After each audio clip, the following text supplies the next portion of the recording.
The stars had been quiet for 3,000 cycles. Across 700 inhabited systems, the Galactic Concordat maintained peace through careful diplomacy and measured force. 9 great civilizations sat on the High Council, each representing millions of voices, billions of lives. They debated trade routes and territorial disputes in chambers that floated above the capital world of Centrum Prime. The galaxy had an order to it, a rhythm that everyone understood. In the deepest vaults beneath the council chambers, ancient data crystals held forgotten knowledge. Myths and legends filled these archives, stories of species that never existed or had vanished long ago. Scholars sometimes browsed these files, searching for entertainment or historical curiosities. Most records were dismissed as fiction, tales invented by primitive cultures to explain the universe before they understood science. One such legend spoke of humans. The files were old, corrupted in places, but the description remained clear enough. They came from a planet called Earth, orbiting a yellow star in a system named Sol. Their world was classified as a death world in the ancient texts. Gravity twice as strong as most civilized planets. Weather patterns that could kill in minutes. Predators at every level of the food chain. Yet somehow in that nightmare environment, humans had evolved. They became the apex predator of their planet, then reached for the stars. The Kandari, an ancient race of four-eyed scholars, kept the most complete records. Their oldest text described humans as paradoxes. They could be gentle and nurturing, forming bonds that lasted lifetimes, but they could also be terrifying in their violence, capable of calculated destruction on scales that made other species uncomfortable. The texts said humans felt emotions more intensely than most races considered healthy. They loved deeply. They grieved completely. They fought ferociously. Most council members had never heard of humans. Those who had considered them allegories, cautionary tales told to teach younglings about underestimating adversaries. After all, no evidence of human civilization existed in explored space. No ruins, no signals, no trace. If they had ever been real, they were long gone now. The Zale hegemony changed everything. They were a militaristic species, insectoid in appearance with a hierarchy as rigid as their exoskeletons. They had been expanding aggressively for the past century, pushing into unclaimed territories at the galaxy's edge.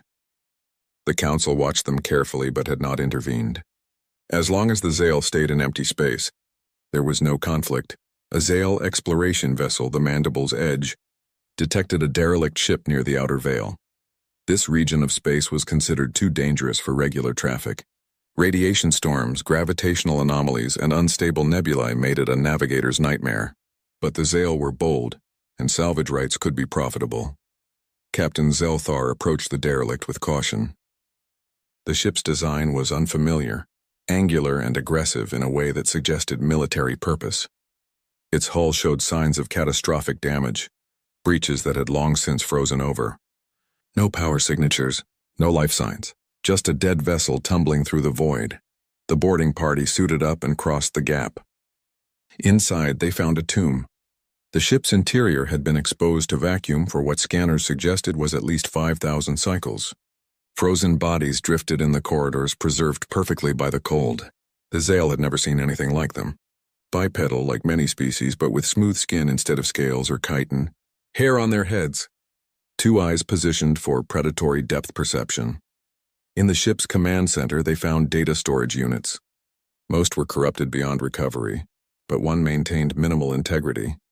The Zale technicians worked carefully, extracting what they could. What they found made their antennae twitch with nervous energy. The message had been recorded in 17 different languages, clearly meant to be understood by anyone who might find it. When translated, the words were simple but chilling. If you find this, know that humanity remembers. We were cast out, imprisoned behind barriers not of our making. We did not start the war, but we fought to survive. If even one colony ship escaped, if even one of our children lives among the stars, then we are not gone. We are waiting. We are preparing. And we remember everything. Captain Zelthar brought the findings to his superiors. They brought it to the council. Ambassador Threnval, the Zale representative, presented the discovery with barely concealed excitement. He showed holographic images of the bodies, the ship's design, the recovered message. He expected scholarly interest, perhaps a research grant to study this archaeological curiosity. Instead, the council chamber fell silent. Historian Velm, the eldest Kendari on the council, went perfectly still. His four eyes widened, pupils dilating in what his species expressed as fear. His breathing apparatus clicked rapidly, a sign of distress. The other council members turned to look at him, confused by his reaction. "You found humans," Velm whispered, his translator making his voice sound hollow and distant. "Living or dead?" "Dead," Thranval confirmed. "Frozen for thousands of cycles." "Why does this matter?" Velm stood slowly, his aged body trembling. "Seal that sector immediately. Mark it as restricted space. Allow no one to return to that location. And pray to whatever powers you believe in that the message is wrong. Pray that none of them survived." The chamber erupted in questions. Velm raised a hand requesting silence. "I must consult the deep archives. We will reconvene in 3 days. Until then, no one speaks of this discovery outside this chamber." "That is not a request. It is a survival protocol." For 3 days, Velm barely slept. He descended into archives that had not been opened in millennia, reading files that required ancient access codes. He emerged haggard but certain. When the council gathered again, he told them a story. 5,000 years ago, humanity had been part of the galactic community. They had been newcomers, aggressive in their expansion, innovative in ways that made older species uncomfortable. They developed technology at rates that seemed impossible. They asked questions that challenged established scientific consensus. They formed alliances quickly but also made enemies easily. A coalition formed, led by races that no longer existed or had declined into irrelevance. They decided humanity was too dangerous, too unpredictable, too likely to upset the galactic balance. A war was fought, brief but brutal. Humanity lost, not because they were weak, but because they were outnumbered.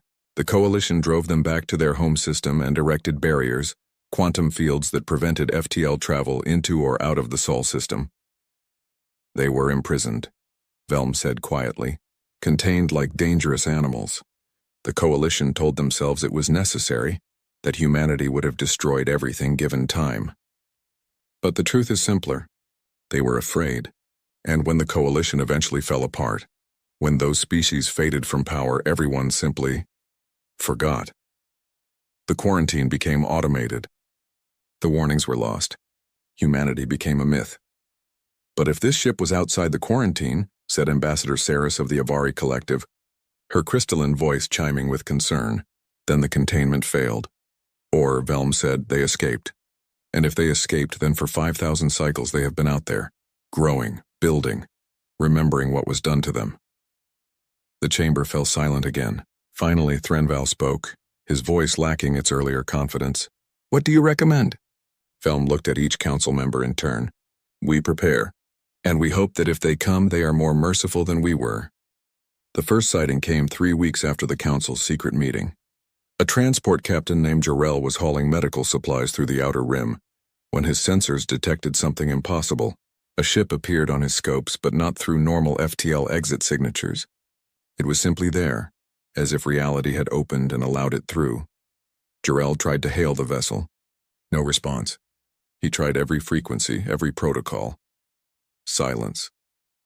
The ship maintained a parallel course for exactly 17 minutes, then vanished the same way it had appeared.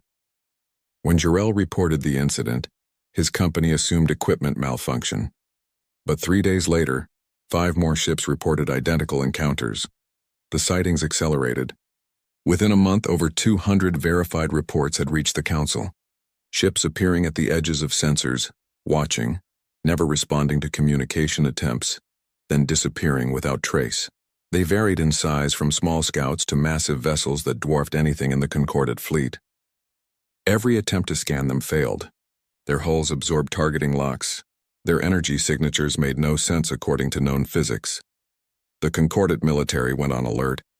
Border stations doubled their watch crews. Patrol routes intensified, but the ghost ships never attacked. They never interfered with traffic. They simply observed, as if taking inventory of everything the Concordat possessed. In the council chambers, tensions escalated. The merchant guilds complained that the uncertainty was disrupting trade. Insurance rates had tripled. Some shipping companies refused to accept contracts in the Outer Rim. The Avari Collective urged patience and peaceful outreach. The Zale hegemony demanded military action. We cannot allow unknown vessels to operate freely in our space, Ambassador Threnval declared, his mandibles clicking with agitation. It is a matter of sovereignty, of security. If we do nothing, we appear weak. Historian Velm tried to counsel caution, but younger council members were losing patience with his warnings. They had not lived through the times he remembered only from texts. They had not learned the lessons he tried to teach. The Zale proposal gained support. Send a military task force to intercept one of these ghost ships and force it to identify itself. The Zale assembled 3 battle groups, their finest vessels with their most experienced crews. They positioned themselves along a route where ghost ships frequently appeared, and they waited.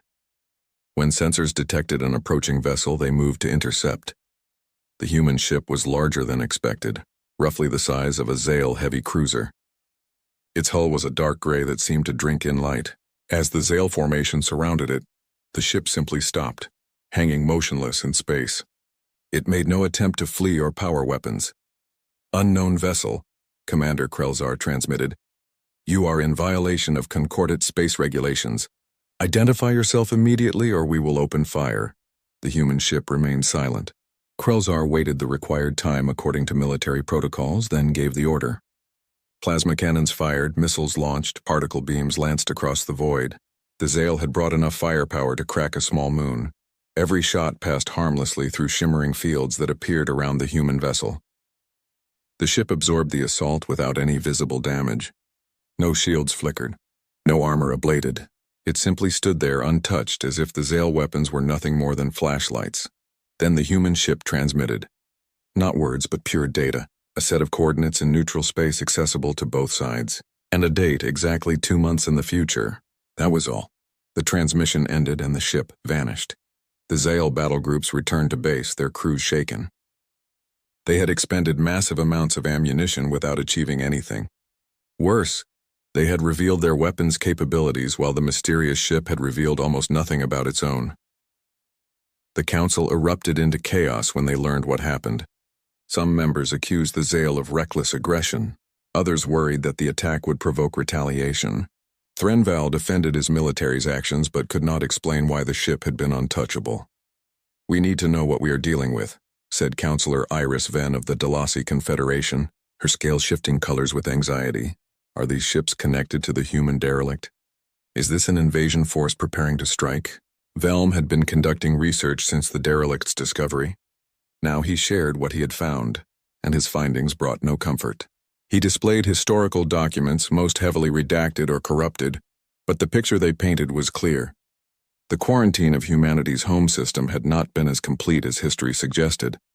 The ancient coalition had used quantum barrier technology, creating a shell around the Sol system that prevented FTL travel, but the barriers had required maintenance stations, automated facilities that checked the integrity of the fields. Those stations had been abandoned when the coalition fell apart. Without maintenance, the barriers would have degraded over thousands of cycles. Quantum fields were not meant to last forever. They could have broken free centuries ago, Velm concluded. If they possessed enough understanding of the technology, they could have dismantled the barriers from the inside. And once free, they would have had access to the entire galaxy. "Then why wait until now to reveal themselves?" asked Ambassador Saris. "Why the mysterious appearances? Why not contact us directly?" No one had a good answer. A junior intelligence officer named Kessa, an Avari with exceptional analytical skills, requested permission to address the council. It was unusual, but Velm recognized her potential and granted approval. Kessa projected a holographic star map. "I have been analyzing the pattern of ghost ship sightings. At first they appeared random, but they are not. The ships are conducting a systematic survey. They are mapping our territory, cataloging our resources, identifying our military positions. This is reconnaissance. Preparation for invasion," Threnval said, vindicated. "Or," Kessa continued carefully, "preparation for something else. Notice the timing. They transmitted coordinates for a meeting 2 months from now.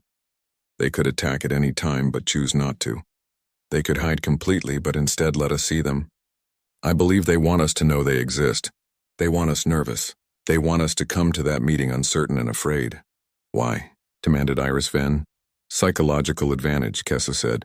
In negotiations, the side that appears more powerful and mysterious holds the advantage. If these are humans and if they remember being imprisoned by our ancestors, they want us to understand how much stronger they have become. The council debated long into the night cycles. Some advocated for mobilizing the entire Concordat fleet and meeting the mysterious ships with overwhelming force. Others argued for diplomatic preparation, assembling their finest ambassadors and hoping for peaceful contact. The merchant guilds wanted nothing to do with either option and lobbied for ignoring the whole situation. In the end, the council voted to send a delegation to the coordinates on the specified date. They would bring diplomats to talk and warships to protect. They would hope for peace but prepare for conflict. Kessa continued her research, driven by curiosity that her species was known for. She dug deeper into the archives, cross-referencing corrupted files with astronomical data. What she discovered made her request an urgent private meeting with historian Velm. In his chambers, she showed him what she had found. The mythical human homeworld Earth still existed in the classified military database. The entry was old, tagged with security protocols that had long since been deprecated. She had only found it by accident, following data trails that no one had examined in millennia. The entry read, Target Sol 3, Designation Earth, Quarantine Status, Active, Species Containment Successful. Monitoring recommended for 10,000 cycles or until species achieves cultural stability. Current threat level, Omega class if released. Velm's eyes widened as he read. Someone was supposed to be watching them for 10,000 cycles, but the monitoring stations were abandoned after less than 3,000. They were alone for 7,000 cycles, Kessa said quietly, imprisoned without even the courtesy of jailers. What does that do to a species? Velm did not answer. He was thinking about humans trapped in their home system, watching the stars they could not reach. 7,000 cycles of isolation, 7,000 cycles to think about what had been done to them, 7,000 cycles to plan what they would do when they finally broke free. We made them into something, he said finally. We took a young species and locked them away out of fear. We gave them time to grow in darkness, nursing grievances we caused. If they come to that meeting seeking vengeance, we will have no moral ground to stand on. We can only hope they are better than we were. Kessa looked at the countdown on her datapad. 53 days until the meeting. 53 days to prepare for first contact with a species that had every reason to hate them. She wondered if that would be enough time. She suspected it would not. The coordinates led to a region of space that held nothing of strategic value. No planets, no resources, just empty void between star systems. The Concordat delegation arrived 3 days early, wanting time to prepare defensive positions. They brought their finest diplomatic vessel, a beautiful ship designed to impress visiting dignitaries. Behind it waited 20 warships, hidden but ready. On the diplomatic vessel's bridge, Ambassador Saris reviewed her notes for the 100th time. She had been chosen to lead the delegation because her people, the Avari, had not participated in the ancient war against humanity. Her species had been exploring their own region of space when those events occurred. She hoped that might matter to whoever was coming. Historian Velm stood beside her, his aged body supported by assistance devices. He had insisted on being present despite his declining health. I studied their history, he said quietly. I should be here to face what our predecessors created. Kessa worked at a science station monitoring sensor arrays. She had been granted a position on the delegation as recognition for her research. Her crystalline hands moved across holographic controls, adjusting frequencies, searching for any sign of the mysterious ships. The appointed time arrived. For 17 minutes, nothing happened. Some of the military commanders began suggesting the whole thing had been a deception, a way to gather intelligence on Concordat forces. Then Kessa's sensors detected something. Space itself seemed to ripple. Reality bent in ways that made mathematical models scream errors. And through that distortion, a ship emerged. Then another. And another. The human vessels appeared in perfect formation. Their movements synchronized with precision that suggested either computer control or impossible coordination. The largest ship was unlike anything the Concordat had ever built. It stretched over 3 kilometers long, sleek and predatory. Its hull was a dark metal that seemed to shift colors depending on viewing angle. Smaller vessels surrounded it, moving in patterns that reminded Saris of earthfish she had seen in archive footage, schooling behavior translated to space combat.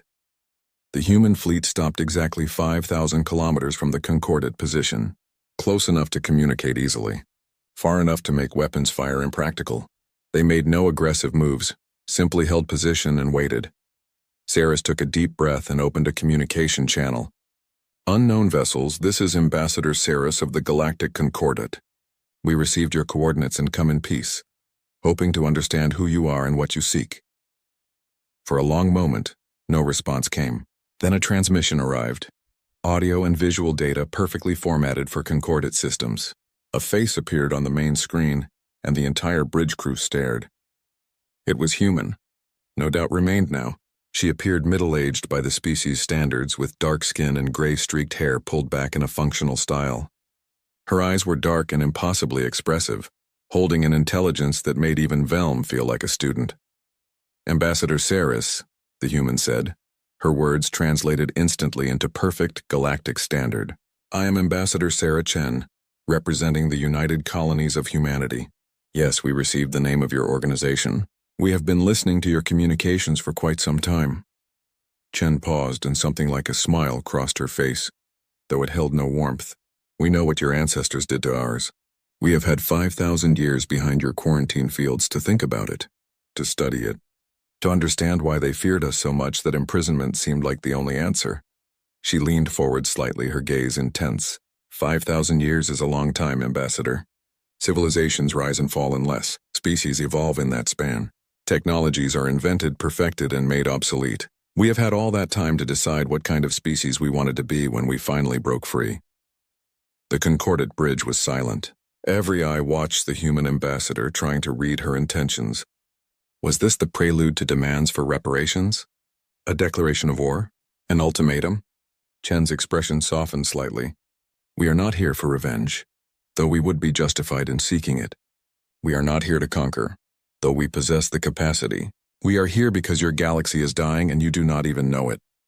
Before anyone could respond, Chen transmitted a massive data packet. Kessa's console lit up with incoming information, scientific data on scales she had never processed before. She worked quickly, verifying authenticity, checking for malware or deceptions. The data was genuine. What is this? Saris asked, trying to maintain diplomatic composure while her mind reeled. We call it the Void Blight, Chen explained. A dimensional tear originating from the galactic core. It consumes space itself, leaving nothing behind. Not destruction, Ambassador. Actual nothing. Systems that touch the Blight's edge simply cease to exist in any meaningful way. Holographic displays activated, showing the galaxy from perspectives the Concordate had never achieved. From the core, a darkness spread, growing slowly but inevitably. Chen overlaid timeline projections. At current expansion rates, the Blight will reach Concordate space in 47 standard years. The outer colonies will be affected first. Within a century, everything you have built will be gone. Counselor Iris Venn, watching from her ship nearby, cut into the communication. If this is true, why have our scientists not detected it? Chen did not seem offended by the interruption.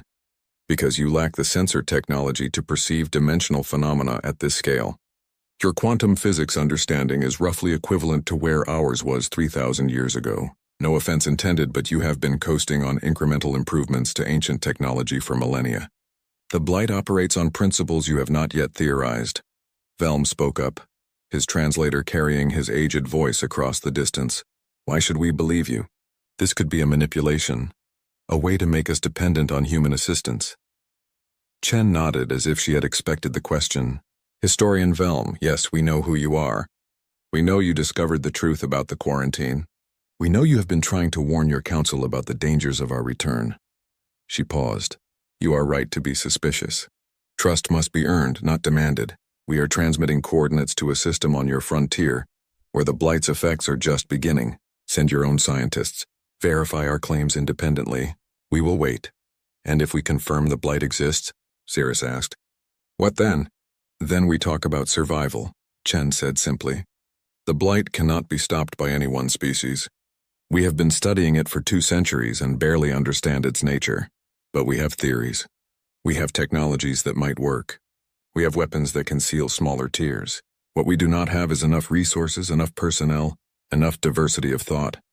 She gestured to her crew, humans working at stations behind her. We spent 5,000 years alone, Ambassador. We grew strong in that isolation. We developed technologies you would consider impossible, but we also learned our limitations. Humanity alone cannot save the galaxy. We need allies. We need different perspectives, different approaches to problems. We need the Concordat.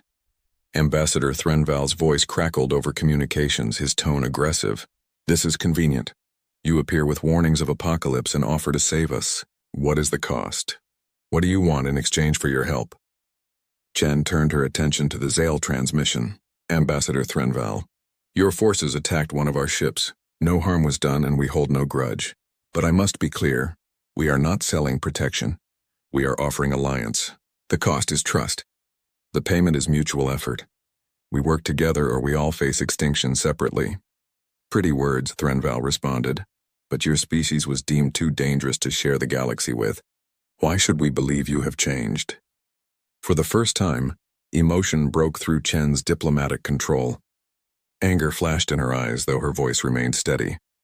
We were deemed dangerous by species who feared change, who feared being surpassed, who feared that newcomers might disrupt their comfortable order.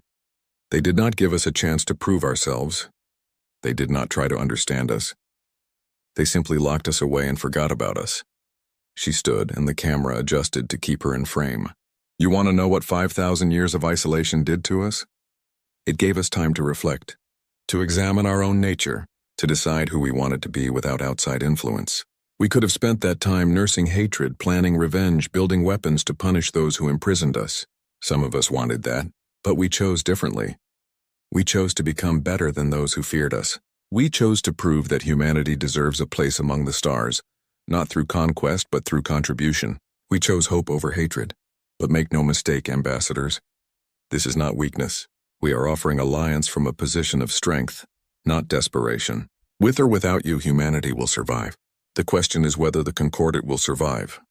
The communication channel went silent. Cirrus looked at Velm, seeking guidance. The old historian's 4 eyes reflected deep thought. Finally, he activated his own transmission. Ambassador Chen, you have given us much to consider. We will send scientists to verify your claims about the Blight. We will convene the full council to debate your offer. This is not a decision that can be made quickly. Chen nodded, settling back into her chair. We understand. We will remain in this location for 10 standard days. After that, we return to our own space to continue preparations. We hope to hear from you soon, but we will not wait forever. The Blight does not respect diplomatic timelines. The transmission ended. The human fleet remained in position, silent and waiting. On the Concordat vessels, chaos erupted as everyone tried to process what had just occurred. Humanity was real. Humanity was powerful, and humanity claimed the galaxy was dying. Cirrus turned to Kessa. Can you assemble a scientific team quickly? Kessa's crystalline features shifted in what her species expressed as determination. Already compiling the list. We will have answers within 3 days. Velm placed a hand on Cirrus's shoulder. The galaxy changed today. The myths became real. Now we must decide if we have the courage to work with the very species our ancestors feared most. I fear the choice will not be easy. Cirrus looked at the view screen where human ships hung in space, patient and ready. No, she agreed. It will not be easy at all. The scientific expedition confirmed everything. Kessa led a team of the Concordat's finest researchers to the coordinates Chen had provided. What they found defied easy description. Space itself looked wrong there. Stars near the affected region appeared distorted, their light bending around something that should not exist. Sensors screamed errors. Mathematical models broke down. Reality was coming apart at the seams. They watched as a small moon drifted too close to the phenomenon. The moon did not explode or crumble. It simply stopped existing. One moment it was there, solid and real. The next moment there was nothing. Not even debris. The space where the moon had been was emptier than vacuum. A void that hurt to perceive. Kessa's report to the council was brief and terrifying. The humans told the truth. The Blight is real and it is spreading. At current rates, we have less than 50 years before it reaches inhabited systems. We need help. We need the humans. The vote was narrow, contentious, and bitter. The council authorized formal alliance negotiations by a margin of 5-4. 3 species abstained. The Zale voted against it but were outvoted. Within a week, human representatives arrived at Centrum Prime to begin discussions. Integration proved harder than anyone expected. The cultural gap was immense. Humans thought differently, acted differently, operated by social rules that seemed alien to species who valued conformity and predictable behavior. They asked questions that made others uncomfortable. They challenged assumptions that had gone unquestioned for millennia. They suggested solutions that seemed reckless or impossible. Military joint exercises became exercises in frustration. Human tactics emphasized speed, flexibility, and controlled chaos. They broke formation constantly, adapting to situations in real time. Concordate forces operated by carefully planned maneuvers, with contingencies preloaded and ready to execute. When forced to work together, neither side understood what the other was doing. A training exercise in the neutral zone demonstrated the problem perfectly. Human and concordate ships were supposed to respond to a simulated emergency, a civilian station under attack by raiders. The concordate fleet formed standard defensive positions and began systematic evacuation protocols. The human ships ignored the formation entirely, each vessel taking independent action based on real-time assessment. To the concordate commanders, it looked like chaos. Ships moving without coordination, breaking away from protective formations, taking risks that seemed suicidal. They expected disaster. Instead, they watched in confusion as the humans accomplished the mission in half the projected time, with 0 casualties. After the exercise, Concordate Admiral Cross Venn demanded an explanation. Your vessels acted without coordination. You abandoned standard defensive positions. How did you succeed? The human commander, Captain Elena Rodriguez, smiled. We had complete coordination, Admiral. It just didn't look like what you expect. Every human ship was connected through tactical networks, sharing information constantly. We saw the entire battle space as one organism, not separate units. Each ship adapted to what others were doing without needing explicit orders. That seems inefficient, Crossven said. What if the network fails? Then we adapt to that too, Rodriguez replied. Human military doctrine is built on one principle. No plan survives contact with reality. We train to think, not just follow orders. It makes us harder to predict, but it also makes us harder to defeat. The cultural learning went both ways. Humans discovered that their new allies possessed strengths they had not developed. The Avari could process multiple streams of information simultaneously, making them exceptional coordinators. The Zale, despite their hostility, had logistical systems refined over thousands of years. The Delasi understood energy dynamics in ways that made human engineers reconsider their assumptions. Slowly, grudgingly, respect began to grow. The turning point came when the Blight struck without warning. A Zale mining colony, home to 40,000 workers, detected anomalies at the system's edge. Before they could evacuate, space tore open. The Blight was expanding faster than projections suggested. The colony sent desperate distress signals as reality began unraveling around them. The nearest Concordate response fleet was 3 hours away. They scrambled immediately, knowing they would arrive too late. The colony would be gone before help arrived, swallowed by the nothing.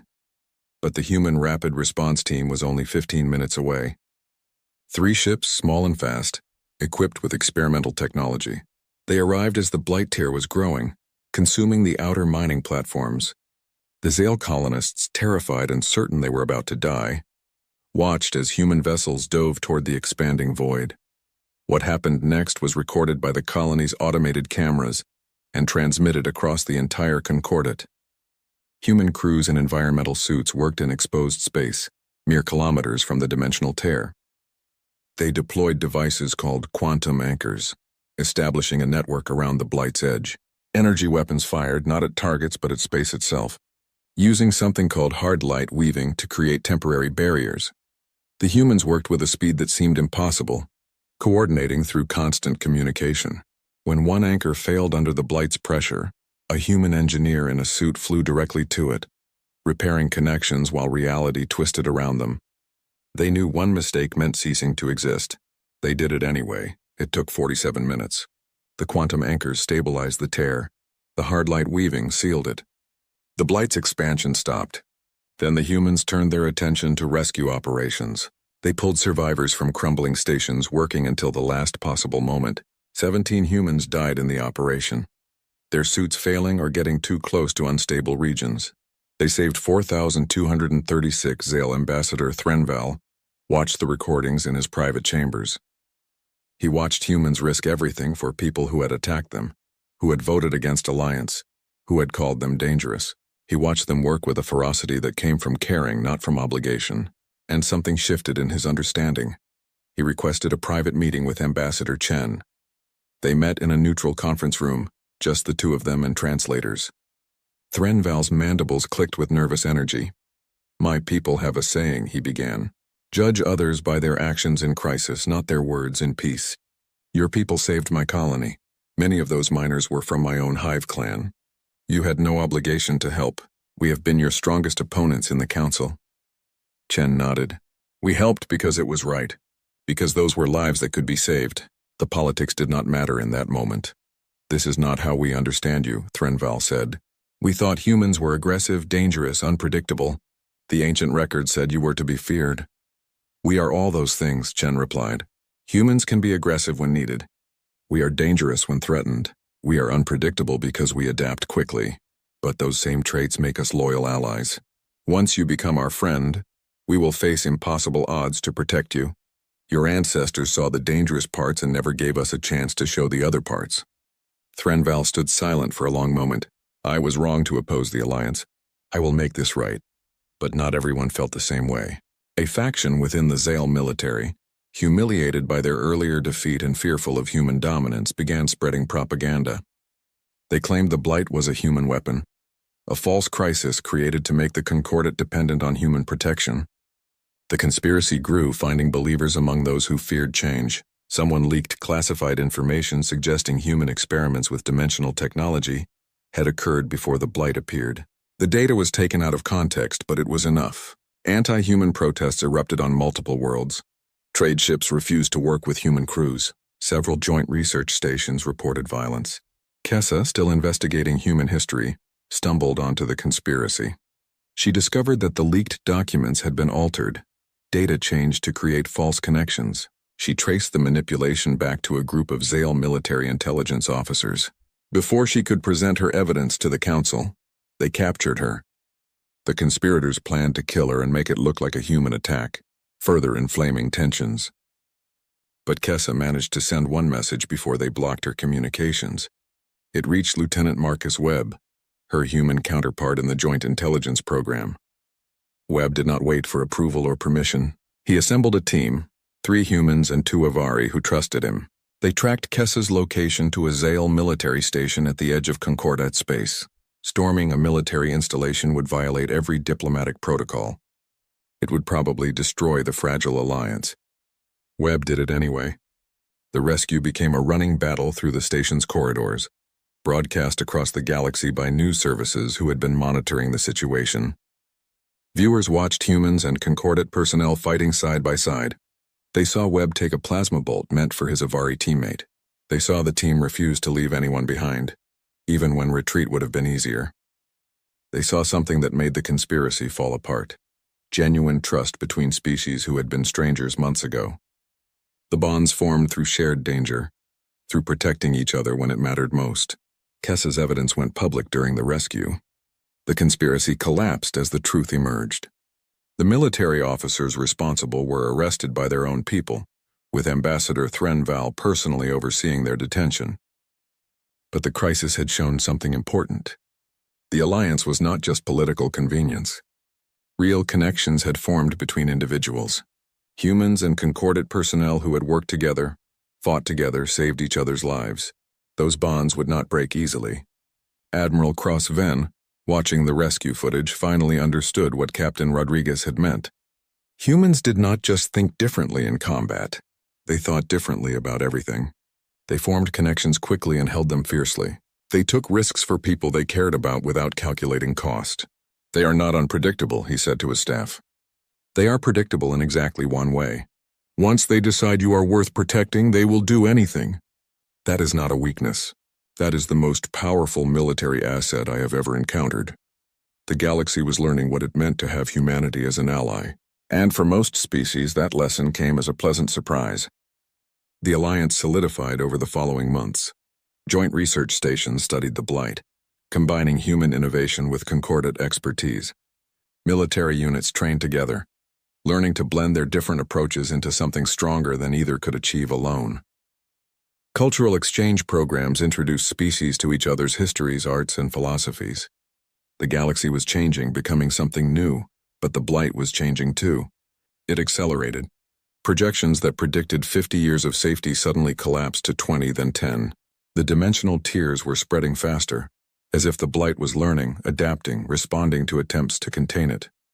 Entire systems vanished weekly now, their stars simply ceasing to exist. Emergency sessions became routine. The Council worked around the clock, coordinating evacuation of frontier systems, deploying quantum anchors to stabilize vulnerable regions, conducting research at a pace that strained resources. Everyone knew they were losing ground.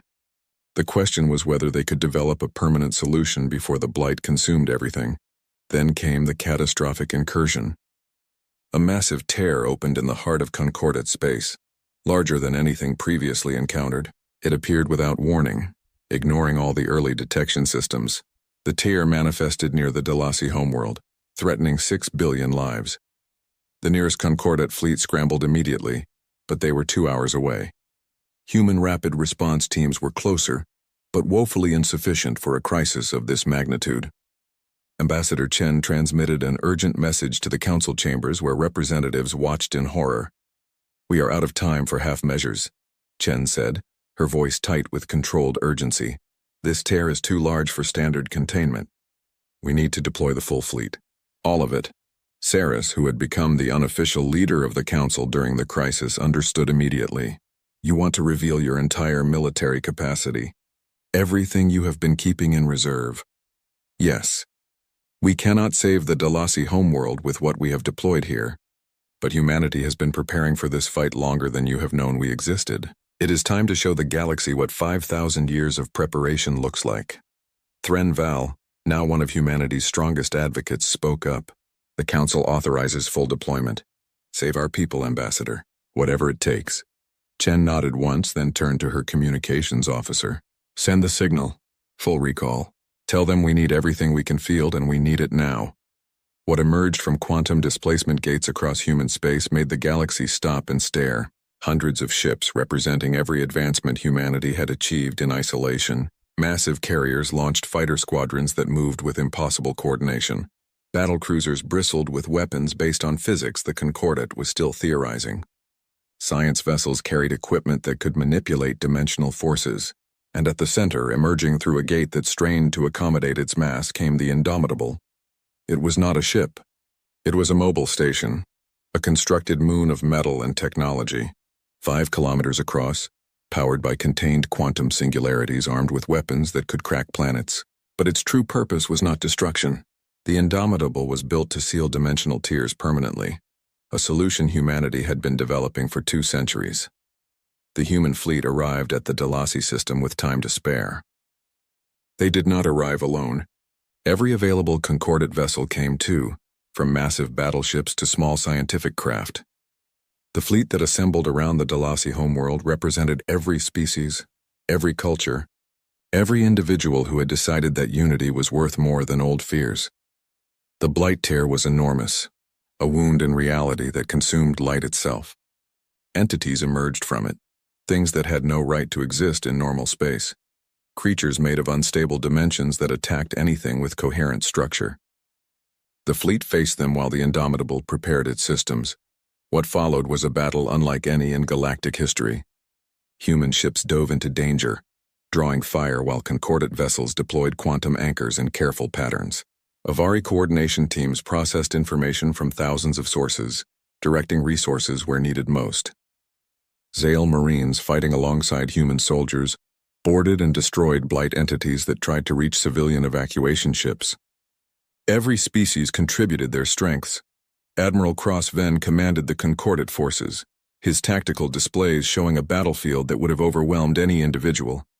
But Captain Rodriguez coordinated with him, their 2 styles blending into something neither could achieve alone. Where Cross Venn saw structure and planning, Rodriguez saw opportunity and adaptation. Together, they turned chaos into strategy. Kessa, working on a science vessel, coordinated the quantum anchor network. Her Avari ability to process multiple data streams made her perfect for the role. She worked with human engineers, each group learning from the other in real time. When an anchor cluster failed, they redesigned the network on the fly, implementing solutions neither species would have considered independently. But the Indomitable's charging sequence required 17 minutes. 17 minutes where the fleet had to hold position against an enemy that never stopped coming. Ships took damage. People died. The line held. At 14 minutes, a massive blight entity emerged, larger than anything encountered before. It moved toward the Indomitable with clear purpose, as if the blight itself recognized the threat.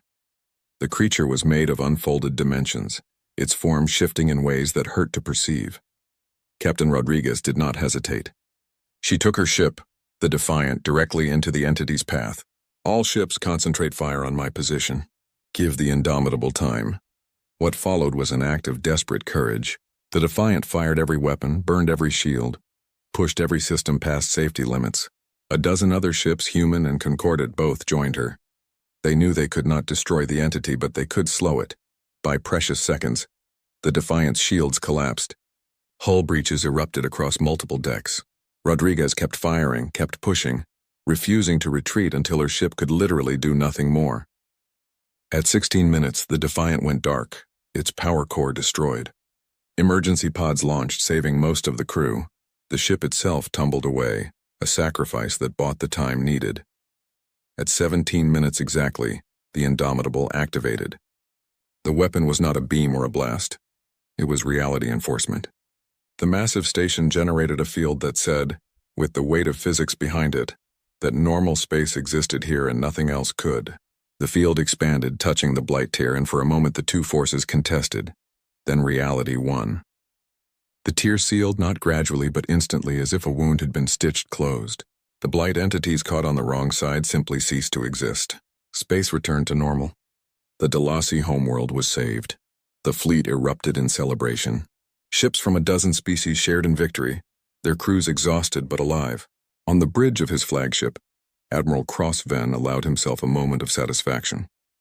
Then he opened communications to the drifting Defiant. Captain Rodriguez, this is Crossven.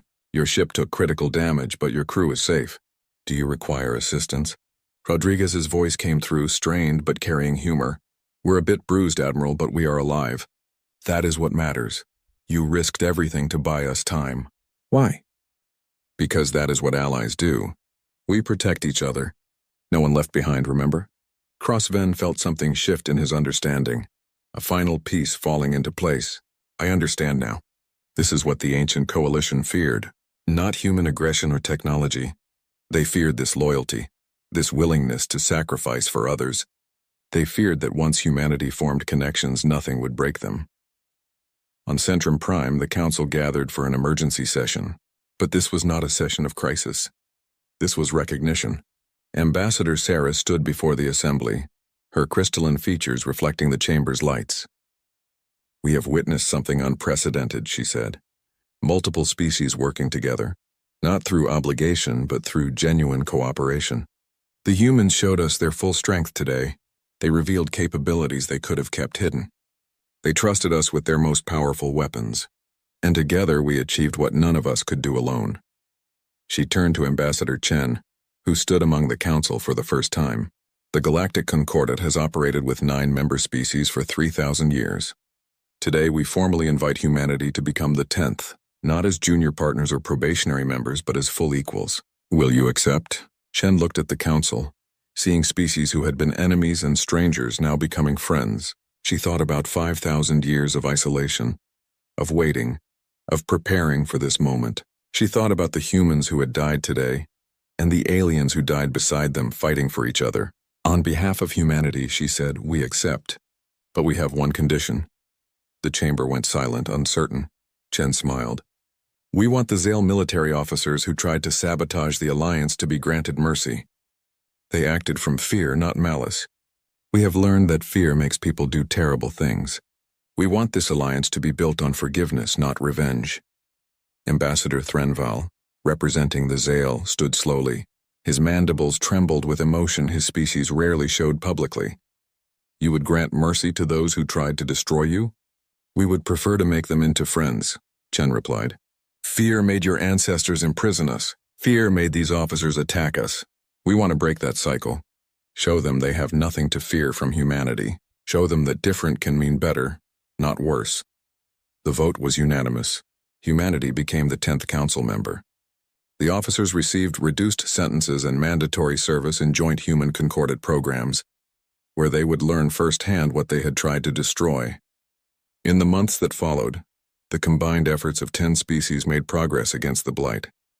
The Indomitable had proven the concept worked. Now humanity shared the technology freely, teaching others how to build their own reality enforcement stations. The galaxy mobilized not in conquest or competition, but in cooperation. Historian Velm, in his final public address before retirement, spoke to a new generation growing up in a changed galaxy. His words were recorded and taught in schools across hundreds of worlds. We created the human myth because we were afraid, he said. We imprisoned them because we could not understand them. We forgot about them because guilt is easier to ignore than address. But they did not forget us. They spent 5,000 years becoming better than we were. They chose hope over hatred. They chose forgiveness over revenge. They chose to save us rather than condemn us. He paused, his old eyes reflecting a lifetime of learning. Our ancestors' greatest mistake was not imprisoning humanity. It was never giving them the chance to become our friends. We saw them as dangerous and made it true by our actions, but they saw themselves as hopeful and made that true by their choices. The question we must ask ourselves is simple. What kind of galaxy do we want to build together? On Earth, in the restored city of New Geneva, a memorial was unveiled. It honored not the years of imprisonment, but the alliance that followed. Representatives from all 10 council species attended, standing together as the monument was revealed. The inscription, written in every major galactic language, read simply, "They thought we were myths. We proved we were real. Together we became legendary." Admiral Crossven stood beside Captain Rodriguez, both watching the ceremony. Rodriguez's new ship, the Defiant II, had been built with combined technology, faster and stronger than anything either species could build alone. "Do you think it will last?" Crossven asked. "Can species so different truly work together permanently?" Rodriguez smiled. "We are already working together. Every day we choose to continue is a victory. The blight gave us a reason to unite. What we build after the blight is defeated will determine if we stay united. And what do you think we will build? Something better than what came before? Something worth the wait. Something that makes 5,000 years of isolation seem like a small price for what we gained." Above them, ships from 10 species flew in formation, their trajectories weaving patterns that represented unity. The galaxy had changed. Humanity had returned. And together, they were writing a new chapter in galactic history. The myths had become reality, and reality had become hope.